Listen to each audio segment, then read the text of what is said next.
반갑습니다. 온누리교회 초등부 여러분. 2020년 5월 3일 온누리교회 초등부 예배 시작하겠습니다. 자, 사도신경함으로 오늘 예배를 시작하도록 하겠습니다. 시작. 나는 전능하신 하나시 하나님 천지의 창조주를 믿습니다. 나는 그의 유일하신 아들 우리 주 예수 그리스도를 믿습니다. 그는 성령으로 잉태되어 동정녀 마리아에게서 나시고 본디오 빌라도에게 고난을 받아 십자가에 못 박혀 죽으시고 장사된 지 사흘 만에 죽은 자 가운데서 다시 살아나셨으며 하늘에 오르시어 전능하신 아버지 하나님 우편에 앉아 계시다가 거기로부터 살아있는 자와 죽은 자를 심판하러 오십니다.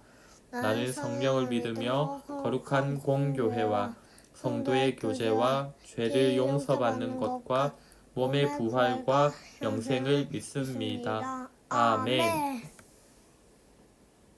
네, 오늘의 설교 제목은 선지자 예수님입니다. 오늘 찾을 말씀은 누가복음 24장 19절입니다. 네, 한 목소리로 읽겠습니다. 시작. 이르시되 무슨 일이냐 이르되 나사렛 예수의 일이니 그는 하나님과 모든 백성 앞에서 말과 일에 능하신 선지자이거늘. 누가복음 24장 19절 말씀. 아멘. 네, 계속해서 우리는 하나님은 어떤 분이신가에 대해서 배우고 있습니다. 우리 하나님은 지혜로우시고 능력이 많으시고 또 우리 하나님은 선하신 분이시다. 그리고 우리 하나님은 삼위 하나님이십니다. 삼위일체 하나님. 그리고 그 하나님께서 어떤 일을 하셨는가에 대해서도 배웠는데 모든 만물을 창조하신 분이시고 특별히 그 모든 만물 중에서 하나님께서 지으신 모든 것 중에서 가장 귀하고 또 특별한 존재가 바로 사람이었다는 것도 우리가 함께 배워보았습니다. 그리고 우리 하나님께서는 창조하신 만물을 이제 창조했다고 해서 내버려 두시는 것이 아니라 지금도 다스리고 계시고 특별히 언약으로 우리 사람에게는 특별히 언약을 주심으로 섭리하시는데 선악과가 우리 하나님께서 사람에게만 주신 특별한 언약을 상징한다고 했습니다. 근데 하나님께서 선악과를 절대 먹지 말라고 했는데 사람들은 선악과를 먹고 맙니다. 그래서 죄를 범하게 되었습니다.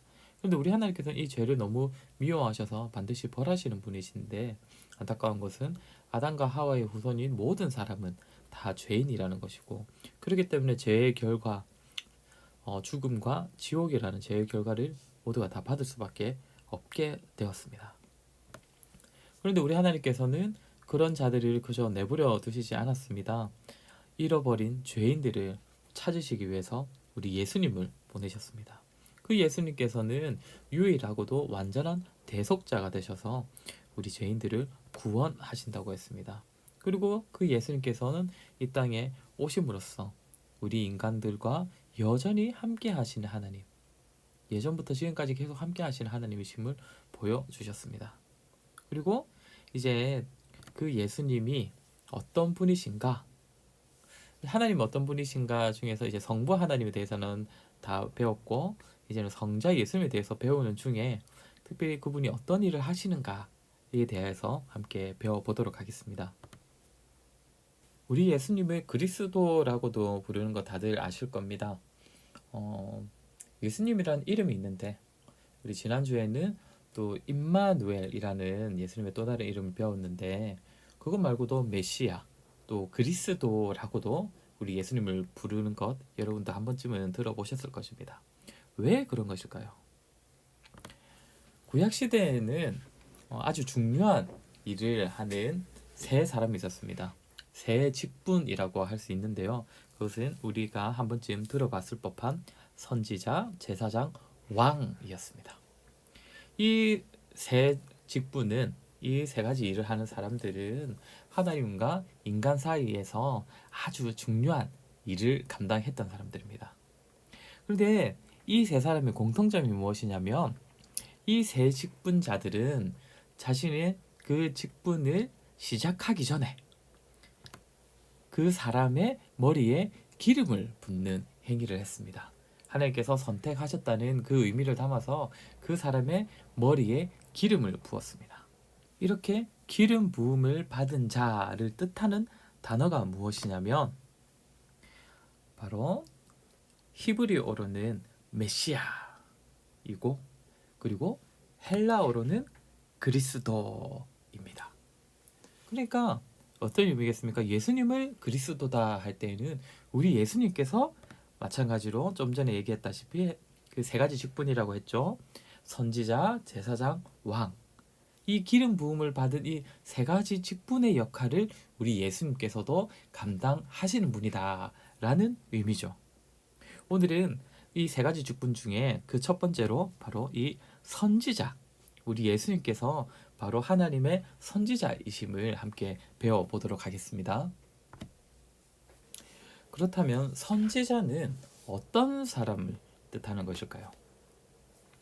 여러분 지난 시간에 지난번에 계속 보여드렸던 그림인데 사람이 죄를 지음으로 말미암아 하나님과 사람의 관계가 굉장히 멀어졌다고 했습니다. 이 간격은 결코 좁힐 수 없을 정도로 멀어졌다고 했는데 이 멀어졌기 때문에 사람들이 어떻게 되었냐면 우리 하나님의 뜻을 도무지 알 수 없게 되었습니다. 하나님께서 무엇을 기뻐하시는지 무엇을 싫어하시는지 내가 지금 어떻게 살아야 할지를 도무지 알 수 없게 되었습니다. 죄로 인하여서 하나님과 멀어진 인간은 이제는 하나님의 뜻을 하나님의 마음을 스스로 알 수 없게 되었다는 것입니다.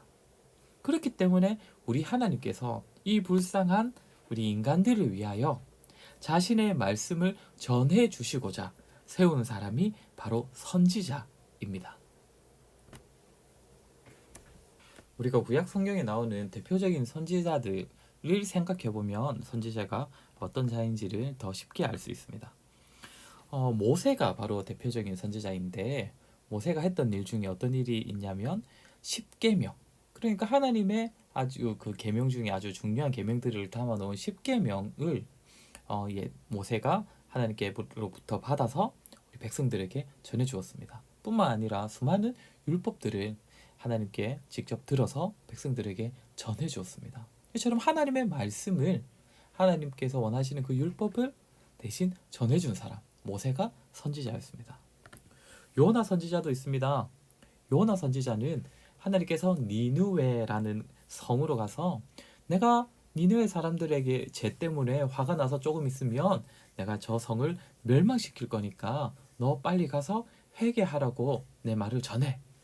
하나님께서 이 말씀을 하셨고 요나 선지자가 니느웨로 가서 회개를 선포하니까 이 니느웨 사람들이 회개하게 되었고 그래서 하나님의 심판을 면하게 되었습니다.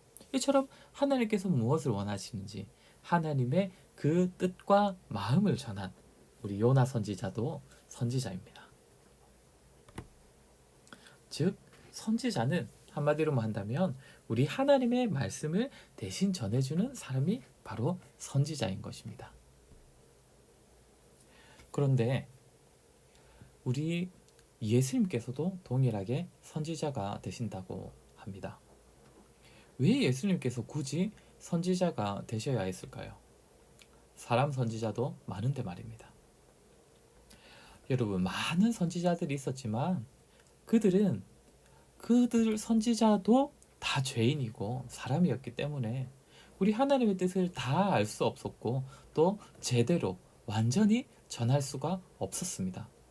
그렇기 때문에 우리 하나님의 뜻을 모두 다 완전히 알려줄 완전한 완벽한 선지자가 필요했습니다. 요한복음 1장 1절부터 3절의 말씀을 보면 우리 예수님에 대한 이야기가 나옵니다. 태초에 말씀이 계시니라 이 말씀이 하나님과 함께 계셨으니 이 말씀은 곧 하나님이시니라. 말씀이라고 불리는 하나님이 계시대요. 그런데 이분이 어떤 일을 하시냐면 그가 태초에 하나님과 함께 계셨고 만물이 그로 말미암아 지은 바 되었으니 만물을 지으신 하나님. 여러분 지난주 설교 기억나십니까?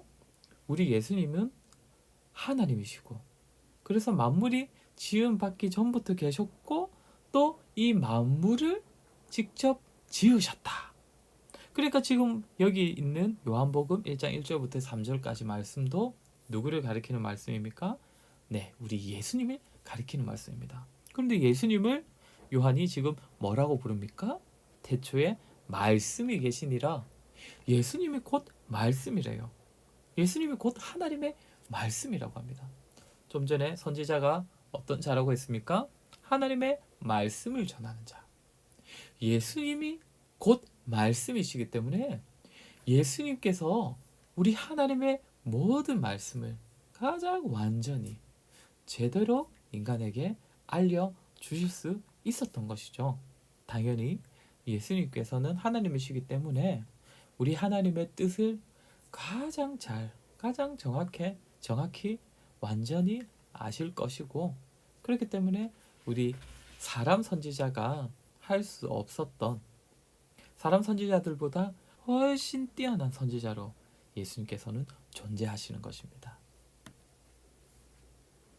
그런데 여러분, 선지자들은 하나님의 뜻을, 하나님의 말씀을 전할 때 말로만 전했던 것은 아닙니다. 직접 보여줌으로써, 직접 몸으로 우리 하나님의 뜻과 하나님의 마음을 전하기도 했습니다. 구약에는 호세아라는 선지자가 있습니다.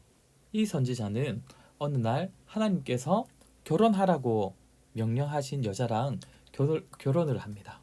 그런데 이 여자가 어느 날 호세아를 배신하고 다른 남자에게로 떠나버립니다. 그러면 하나님께서 호세아에게 뭐라고 말씀하셨느냐? 호세아야, 다시금 그 여자를 데리고 와서 용서하고 다시 아내로 삼으라. 그래서 호세아는 순종하여서 그 여자를, 자신을 배신하고 떠나버렸던 여자를 다시 돈을 주고 데리고 와서 다시 아내로 삼아 함께 지냅니다. 이를 통하여, 이 호세아의 삶을 통하여 하나님께서 자기 백성들을 얼마나 사랑하시는지, 죄로 인하여서 하나님을 여전히 배반하고 하나님을 잘 믿지 않는 이스라엘을 얼마나 사랑하시는지를 이 호세아의 삶의 모습들을 통하여서 이스라엘 백성들에게 직접 보여주신 것입니다. 마찬가지입니다.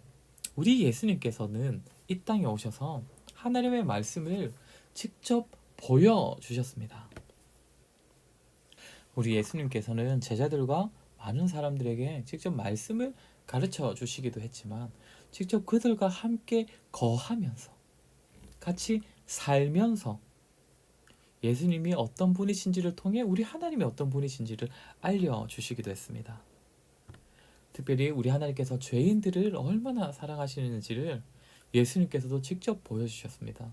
예수님께서는 이 땅에 오셨을 때 주로 가난한 자, 힘없는 자, 죄인들, 그런 자들에게 먼저 다가가셔서 손을 내미시고 하나님의 말씀을 전해주시기도 했고, 특별히 병든 자를 고쳐주시기도 했습니다. 그런데 무엇보다 우리 예수님께서 우리 하나님의 사랑을 가장 잘 보여주신 사건은 무엇이겠습니까? 네, 우리가 반복적으로 들었지만 바로 십자가 사건입니다. 여러분, 세상에 존재하는 사랑 중에 가장 큰, 가장 놀라운 사랑은 무엇이겠습니까? 다른 사람이 나를 위해 대신 죽는 것 아닐까요? 바로 우리 예수님께서 우리를 위하여, 우리 모두를 위하여 대신하여 죽으셨습니다. 십자가에 달리셔서 그 엄청난 고통과 함께 죽음에 당하심으로써 하나님께서 우리를 얼마나 사랑하시는지를 보여주셨습니다. 그렇기 때문에 여러분, 우리는 선지자이신 우리 예수님을 기억할 때마다 그 예수님을 통하여 하나님의 뜻이 무엇인지를 계속적으로 배워야 하고, 그리고 그 보여주신 그 하나님의 뜻에 순종하는 삶을 살아야 합니다. 나아가 우리 예수님을 통하여 우리를 향하신 그 하나님의 사랑을 늘 새롭게 깨닫고, 또 그 사랑에 감사하고 감격하여 또 그 사랑으로 하나님께 보답하는 저와 여러분이 되어야 합니다. 이런 삶을 살아가는 우리 사촌 온누리교회 모든 친구들 되기를 바랍니다. 네, 오늘의 설교는 소율이 문답 제23, 24 문답 내용이었습니다. 제가 여러분들에게 질문할 테니 여러분들이 답을 해보세요. 우리의 구속자로서 그리스도는 무슨 직분들을 수행하셨습니까? 그리스도는 우리의 구속자로서 선지자와 제사장과 왕의 직분들을 수행하실 때 낮아지시고 높아지시 두 자리에 수행하십니다. 그리스도는 선지자직을 어떻게 수행하십니까? 그리스도와 선지자직을 수행하시는 것은 우리를 구원하시기 위한 하나님의 뜻을 그의 말씀과 영으로 말미암아 우리에게 나타내시는 것입니다. 기도하겠습니다. 좋으신 하나님, 무지한 우리를 위하여 하나님의 아들이신 예수 그리스도를 선지자로 우리에게 보내주심을 참으로 감사를 드립니다. 우리가 이제 예수님을 통하여 가르쳐 주신 또 보여주신 하나님의 사랑을 늘 기억하게 하여 주시고 또 그 예수님께서 가르쳐 주신 그 하나님의 뜻에 순종하는 우리가 되며 특별히 보여주신 그 사랑에 감사하며 또 보답하는 우리 모든 사천 온누리교회 친구들 될 수 있도록 믿음을 더하여 주시옵소서. 예수님의 이름으로 기도드립니다. 아멘. 주님 가르쳐 주신 기도함으로 예배를 마치겠습니다. 시작. 하늘에 계신 우리 아버지여, 이름이 거룩히 여김을 받으시오며 나라가 임하시오며 뜻이 하늘에서 이루어진 것 같이 땅에서도 이루어지이다. 오늘 우리에게 일용할 양식을 주시옵고 우리가 우리에게 죄 지은 자를 사하여 준 것 같이 우리 죄를 사하여 주시옵고 우리를 시험에 들게 하지 마시옵고 다만 악에서 구하시옵소서. 나라와 권세와 영광이 아버지께 영원히 있사옵나이다. 아멘. 네, 광고 시간입니다. 오늘도 여러분들이 기다리는 정답자 추첨하도록 하겠습니다. 네, 오늘은 정답 당첨자를 돌림판을 통해서 뽑도록 하겠습니다. 늘 그랬듯이 이름을 정답을 보낸 순서대로 기입을 하도록 하겠습니다. 네, 그러면 첫 번째 당첨자 누가 될까요? 정답판 돌리겠습니다. 네, 첫 번째 당첨자는 우리 민식이가 뽑혔습니다. 민식이. 네, 그럼 이번에는 민식이 이름을 빼고 한 칸을 줄여서 나머지 6명으로 두 번째 당첨자를 뽑도록 하겠습니다. 누가 뽑힐까요? 네, 두 번째는 서진이가 뽑혔습니다. 자, 그러면 민식이와 서진이가 이번 주 당첨자입니다. 축하합니다. 네, 갈수록 정답을 보내는 친구들의 숫자가 줄어들고 있어서 안타까운데요. 좀 더 많은 친구들이 정답을 보내주셨으면 좋겠고 또 이렇게 정답을 적어보면서 또 우리 하나님의 말씀을 더 잘 배울 수도 있으니까 많은 친구들이 적극적으로 임했으면 좋겠습니다. 네, 이번 주 퀴즈입니다. 오늘 설교에서 배웠죠? 선지자는 어떤 사람인가요? 네, 그리고 오늘 말씀, 오늘 설교와 관련된 로마서 5장 8절을 찾아 적어주세요. 네, 응모하는 방법은 동일합니다. 목요일 밤까지 보내는 정답자에 한해서 추첨을 하도록 하겠습니다. 그럼 다음 시간까지 안녕.